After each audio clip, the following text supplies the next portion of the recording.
Om Namo Bhagavate Vasudevaya. Om Namo Bhagavate Vasudevaya.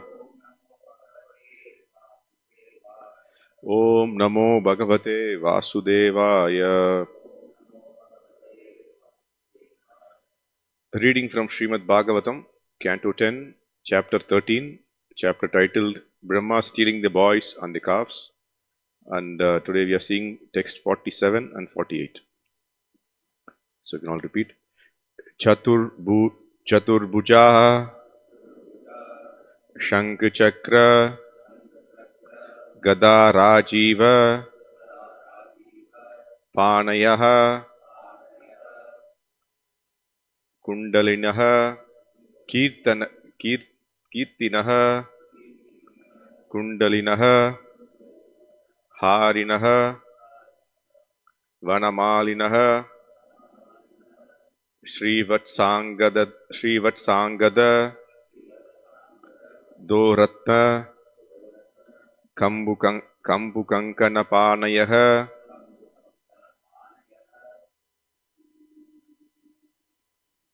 Nupurair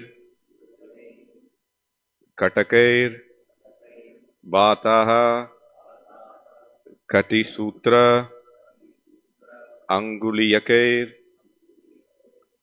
Chaturbhuja Shankachakra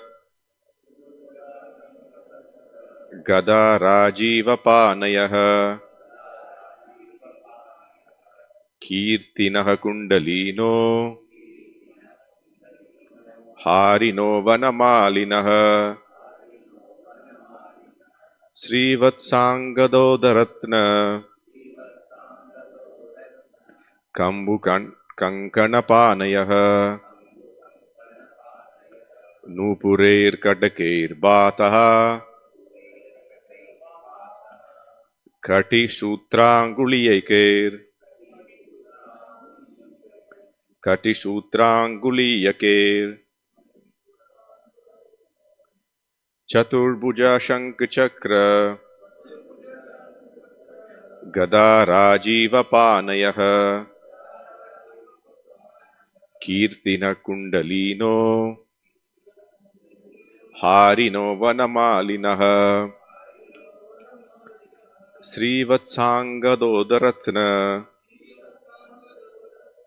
Kambukankanapanayah Nupureir Katakeir Bataha Kati Sutranguliyakair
Chaturbhujaha, having four arms.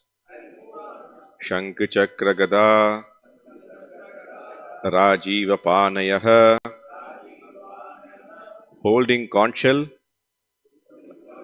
disc, club and lotus flower in their hands. Kirtinaha, bearing helmets on their heads. Kundalinaha, wearing earrings.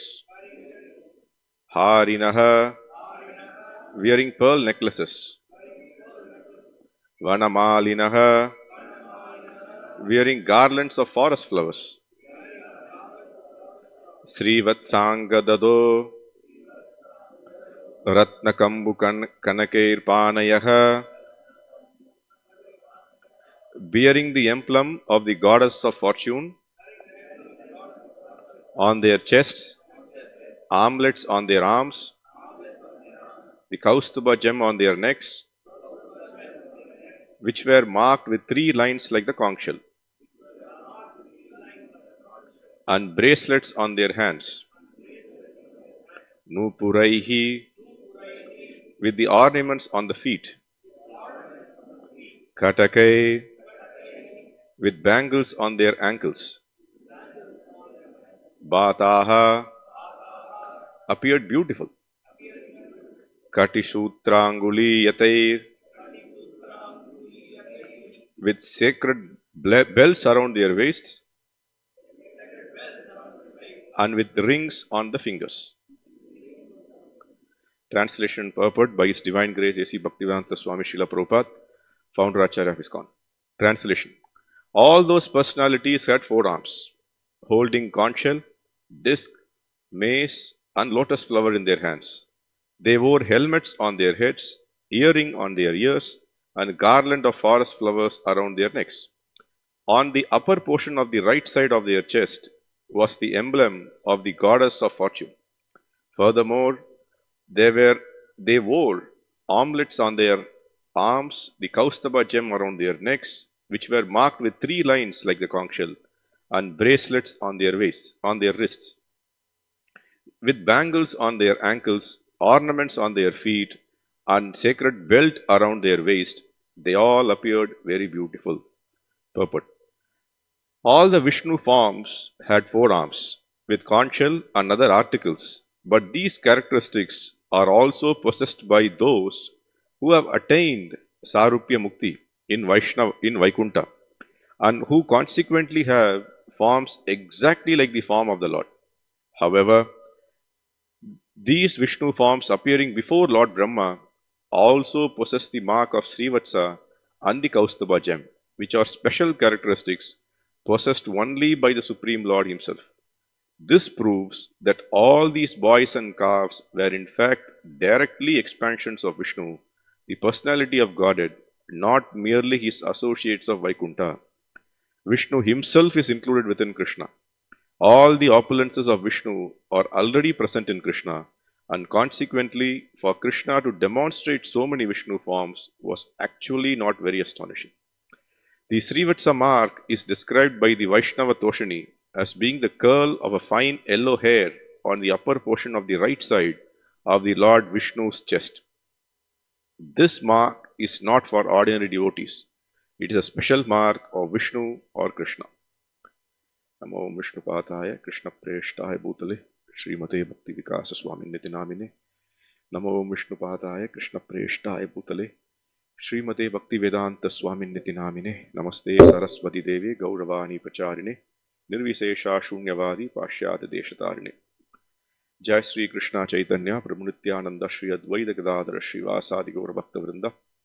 Hare Krishna Krishna Krishna Hare Hare, Hare Rama Rama Rama Hare Hare. So today we are continuing with this 13th chapter of the 10th canto of Srimad Bhagavatam. And in this verse which we have seen today, 47 and 48, so all the ornaments, forms, and what is wore by the people who are devotees of Vishnu or who are Vaikuntha Vasis are all explained here. What they had in their arms, what they had in their wrists, what they had in their ankles. So everything is very detailedly explained. So we have been seeing this chapter all along where, Lord Brahma, attempts to take away the calves and the gopis, cowhead boys. And that was his attempt. And how it all happened because of the bewilderment of Lord Brahma. So what happened is he was bewildered. He thought that, who is this boy is, who is playing around in Goloka in Vrindavan, Gokula in Vrindavan, and then what happens is, what is this boy doing? So I want to show my powers also. So that is the bewilderment of Lord Brahma. And the chapter ends finally that the illusion of Brahma is completely, dispelled. Completely it has been removed by the mercy of Lord, of course, himself. The other beautiful thing about this, all the pastimes, is that, there are very many pastimes. This chapter 13 is so good that, there are very many pastimes by a single act of Krishna. That's why there is a name for, in Vishnu Sahasranam, it's called Naika Karma Krit. See, what it says is that Krishna doesn't need to do any activity, and one activity actually takes care of multiple activities. And here, what are the multiple activities which happened by just killing of Aghasura? See, Aghasura was killed. That is one activity. The other one is, other pastime which happened is suddenly the boys are disappearing, the calves are disappearing. And the boys and the calves have to be, have to be brought back by Krishna himself, as Prabhupada writes in his purport. All these boys and the calves which came back for this one whole year, because they are going to be there for this one whole year. And they are all actual Vishnu forms. They are not this, expansions or Vaikuntha Vashis who have been brought here. They are actual Vishnu, they are expansions of Krishna. So that is another pastime which happens. And, all the other things, even the other items associated with this cowherd people were also expanded, were also formed for this 1 year. And another pastime which also happened, that, which we must be seeing in this chapter, is that for the mothers of these cowherd people, cowherd boys, the love for them actually increased also. Normally what they had, their love for their cowherd sons, the love for them completely increased, because it is Krishna himself who has come to their home. And, Krishna is the reservoir of love, Raso Vaisaha. He is the reservoir of all the mellows. He actually reciprocates what the devotees want. Because these devotees, because these gopis actually wanted Krishna as their sons also, Krishna enabled for this 1 year. He became their sons. He expanded into Vishnu forms. He expanded into cowherd boys, and he came to each one of their houses for a one whole year. He came there. So there are, another beautiful event which happened. So there are many events which happened, and one more beautiful event which happened is also that Lord Balrama was also intrigued. Balrama also could not understand what's happening. The last 1 year I am seeing some, very intriguing events. And nothing is being explainable, nothing is being logical. How it's all happening. So that's the beauty of, Krishna's pastime. In this 10th canto of Srimad Bhagavatam, every chapter we can see like this, that, every act or every pastime of Krishna has multiple anecdotes, multiple, sub-events, and multiple things which actually takes care of many devotees' request and pastimes requirement also. So it's the, beautiful thing about Krishna's pastimes and intriguing events. And here also in the previous verses which we saw, when the calves got disappeared and all the boys, got a little perturbed. What happened? My calves are not there. Whether they went deep inside the forest, what should I do? What should I tell to my parents? So they were all, disturbed. So Krishna immediately tells, don't get disturbed. Don't spoil your enjoyment. Srila Prabhupada writes in one of these verses that don't spoil your enjoyment. It's a beautiful line, don't spoil your enjoyment. The thing is, for the devotees or for the Nitya associates of Krishna, Krishna doesn't want to spoil their enjoyment. And for the other karmis or for the other common devotees or other common men, he is the hindrance for enjoyment. What he does, the entire material world has been created in such a way that our enjoyment is hindered. Dukkhalayam asashvatam. It's always hindered. It's always, it's not going to be permanent, that all your enjoyment is going to be permanent. It's always hindered. So the same Krishna tells to his own boys that, don't stop your enjoyment. Just enjoy. You have come for a picnic. We are not just enjoying here. Why you have to stop it? And I will make sure that your enjoyment is not being stopped. And the same Krishna, through his, external potency, what he does, that this entire world, Maya, has been created, And every illusion we get into seems to be enjoying, but there's no enjoyment. And the enjoyment is also curtailed. How the enjoyment is curtailed? Because of, jara, vyadi. We get old, we get diseased. We are not even able to get what we want. We try very hard to get something, but still we are not able to get it. So, it's all Krishna's, hands in everything. Even if you want to enjoy, you need his approval. Even if you need his, he is the authorizer of our enjoyment. If you want to enjoy also, you have to get the authorization letter from Krishna. He authorizes it, then you can enjoy. And he knows whom to give this enjoyment to and whom to curtail it to. So that's a beautiful thing about, this pastime. And one other verse which comes here, that, Vichinvan Bhagavan Krishna Sapani Kavaloyo.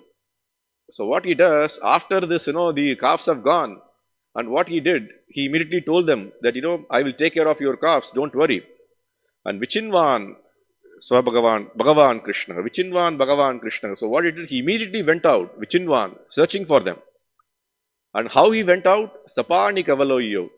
Sapani Kavaloyo means he had one, Srila Prabhupada writes, in a handful of curd rice. He took a handful of curd rice and went searching for them. How beautiful it is. That is why maybe, even in South India, curd rice is very famous. People are very much attached to curd rice. Krishna was so attached. He didn't want to leave that curd rice from the hand. He wants to taste the curd rice also. And, went searching for the calves. Beautiful verses. Each line by line, if you actually get into it, there are beautiful pastimes of Krishna, which is very, encaptivating. See, that's the beautiful things about Krishna. That, all the things what Krishna does. As, the starting of the 10th canto, we will see, where Shukadev Goswami explains that, the another beautiful thing about Krishna's pastimes, or the goal about Krishna coming into this material world, is to, captivate the devotees. It's to actually please the devotees. It's actually make them happy. As he says, don't stop your enjoyment. I'm coming here to give more enjoyment to you. So it's a beautiful thing. And in today's verse, each and every aspect of how Vishnutudas, or how, people who are getting this Sarupya Mukti, Srila Prabhupada writes in the purport also, Sarupya Mukti in Vaikunta, how do they look? The same explanation you can see also in one other place in Srimad Bhagavatam, where the Ajamila Leela, in the Ajamila Leela also, what happens is when Ajamila shouts Narayana, and immediately he sees Vishnutudas. And there again you will see all the same explanation of, what they have, what they wear, and all those things. But there is one, there is, as always, it's not the same. All the events that happens to Srimad Bhagavatam is not the same. Everything is unique. And so what is the other unique thing? Srila Prabhupada writes in the purport, that, these boys who are actually in front of Brahma, or who are playing with Krishna, they had a unique thing, that they have the Kaustubha gem. And, they were actually having that Kaustubha gem, which is only the, what they call, the property or whatever, the characteristics of Supreme Personality of Godhead. And so, which exactly proves that these are the people who are not, like a Vishnutudas, or somebody Krishna brought from Vishnu Loka. Like any of these political events which happens. What do these people do? They bring some people from villages. They put them in a lorry, they put them in a bus, come and show it to them, and then after the event, they take them back. So Krishna didn't do that. He just brought some 100 of these small people from Vaikuntha Loka. And what he did is he took them back to Vaikuntha after the event is over. No. What he did, he expanded himself. And that is the mark which we are seeing here, that Kaustubha gem is there, or the other features are there, which are the only features of Supreme Personality of Godhead, not to anybody else. So that is the uniqueness of everything. And Srila Prabhupada writes here that even we have seen it in the Srimad Bhagavatam very many places, that even the Sarupya Mukti, which is having the form of a Vaikuntha Vasi, is also very unique. It is not being awarded to everybody. To very special people it is being awarded. And in the again the 10th canto, we see many people who were actually inimical to Krishna also got it. Kamsa got it, Dandavarka got it, Sishupala got it, and who else? Even Gajendra got it. All these people, what they also achieved is a Sarupya Mukti. So what happened is that there is a difference between what Krishna also gives. There's another line which comes that, where Srila Prabhupada writes this, there is something called Vimuktita, Vimuktidat. Vimuktidat means special mukti. Srila Prabhupada translates that, Prasadam lebire gopi yatyat prapya vimuktidat. Beautiful verse, Prasadam lebire gopi. And what it lines comes in the Damodar Ashtakam chapters, the Leela, that what this gopi, this Yashoda Mai, what she has achieved, Prasadam lebire gopi. She has achieved a unique mukti or unique prasadam. And what is that? That, she is able to bind the fear personified Krishna. And the fear personified is crying in fear, running. Actually, why am I going to get beatings from my mother? And it's always terrified. Prasadam lebire gopi. And what she achieved, Vimuktidat, Srila Prabhupada writes, is a special mukti. In that place, actually, Prabhupada explains that there are two sets of living entities. One set of living entities are Nitya Siddhas. Nitya Siddhas means they are the eternal associates of Krishna. And they are always there with Krishna, wherever pastimes happens, they always go with Krishna and they are always there in Goloka Vrindavan as well. And they are Nitya Siddhas. And they are the maximum, by quantity also they are maximum. And the other set is called the Nitya Baddhas, or the ever conditioned souls. The other set of ever conditioned souls are people like you and me who are always conditioned. And because we actually protested against Krishna, we wanted to enjoy against Krishna, so we have been put in this, so-called beautiful place or a miserable place, whichever way you call it. And we are here. And what he does is that to lord it over the material creation, he has also created two facilities here. What are the two facilities? One is by sadhana bhakti, by surrendering to your acharya, surrendering to your pure soul, you can also reach Krishna and also reach him. That option is also given. Or if you are happy with what being eternally conditioned, and you think that this is a beautiful place, this place is also having all the opportunities to be happy, then best of luck. Let us see, let us try our best of our luck. What happens, we'll see.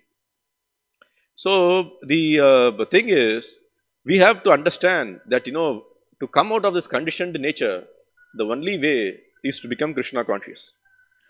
And what is Krishna conscious? Krishna conscious is always, beautiful. Here there is a word which comes, Bhartaha. Bhartaha, it's a Bhataha. And what it has been explained is appearing beautiful. Bhartaha means appeared beautiful.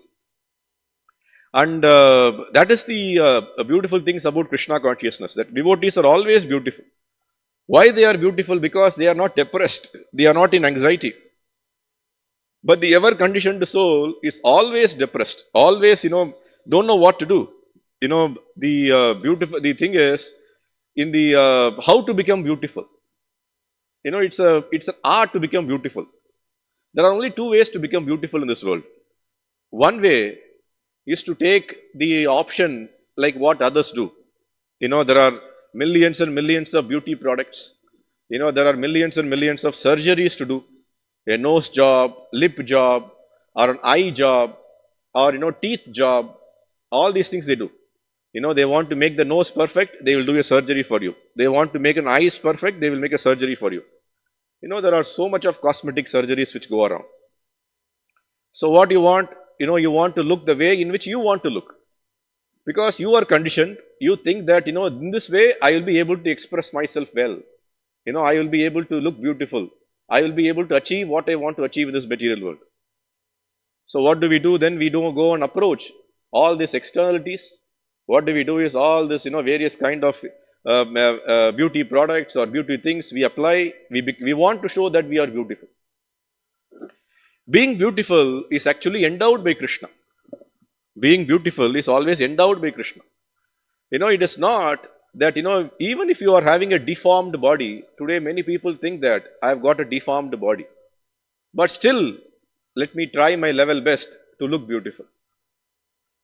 Here, the boys who are with Krishna, what they achieved, they were not thinking of, being beautiful. They didn't think of externalities. Like a small child, That is the difference between an adult and a child. If you see a child is never disturbed how she looks. He will be, rubbing his hand, he will be applying mud on his face. That is what people also do, right? When they go for a beauty parlor, what do? They apply mud on their face only. That's what they do. They make themselves clean, they apply mud on their face. That's what kids do. They go on a street, they apply mud on their face, they put mud on their head. They don't care for being beautiful. The boys were also like this. They went for a picnic, they were rolling on the mud, they were applying mud on each on his body. They looked always beautiful because they know what these externalities are. They were not, disturbed that they are not looking beautiful. They didn't have a mirror to check every now and then that whether they are looking beautiful or not. So, the point here is that, how to be beautiful. It is not by spending money. Thousands and thousands of money you spend every month, every day to look beautiful. There was another research which came. It is very, very completely surprising research which came. There was a research which was done by an organization which did to study the how much beauty products are being used in the Western world and the Eastern world. Western world means Western culture, and the Eastern culture is the Far Eastern culture, like, Japan, China, India, or South Korea, or whatever you call the Eastern culture. Generally they call it the Eastern culture or the Western culture. Surprisingly, the percentage of, monthly income that is being used to look yourself beautiful in the Western world is less than the Eastern world. So what we can assume is that the Western world is, is a dog society, is, animal society. Dogs are not, disturbed by not looking beautiful. For them, it's all about, sense gratification. How they look is not, it is, secondary. What they have to do, they have to achieve sense gratification. But the Eastern world, maybe, they think that looking beautiful is another way of sense gratification, so they are spending more money to become beautiful. So think about a country like India, which is very poor, but still you can see many people, they are so mad. They spend so much of money to look externally beautiful. So what we see in these pages of Srimad Bhagavatam is also that, how to be beautiful. So Krishna consciousness is the only panacea, the only medicine or only beauty product with you. Srila Prabhupada writes somewhere, chant and be happy and chant and be beautiful also. No, you chant. You surrender to Krishna, do your service, become Krishna conscious. Then you don't, devotees look automatically beautiful. They don't need to engage in, these kind of, activities to look beautiful. So, the thing is that unless we understand this, we will be like Muhyanti yat Surayaha. We will be always be disturbed, we will always be bewildered, and we will always be having this thought that, we have to be, under the clutches of Maya. We will be bewildered. So, what we have to understand is that the externalities of this material world are always, very temporary. It is always putting us in illusion. So, the only way by which we can always be ever beautiful, ever be happy, is in Krishna consciousness. So, that's a beautiful thing about Srila Prabhupada and this glorious movement which he has built. Let us surrender, let us follow what he has given us, and we achieve what we have to achieve in this goal of human life. Hare Krishna. I have been asked to give a short class. There is some other event there, so we close it here. Any questions, any comments?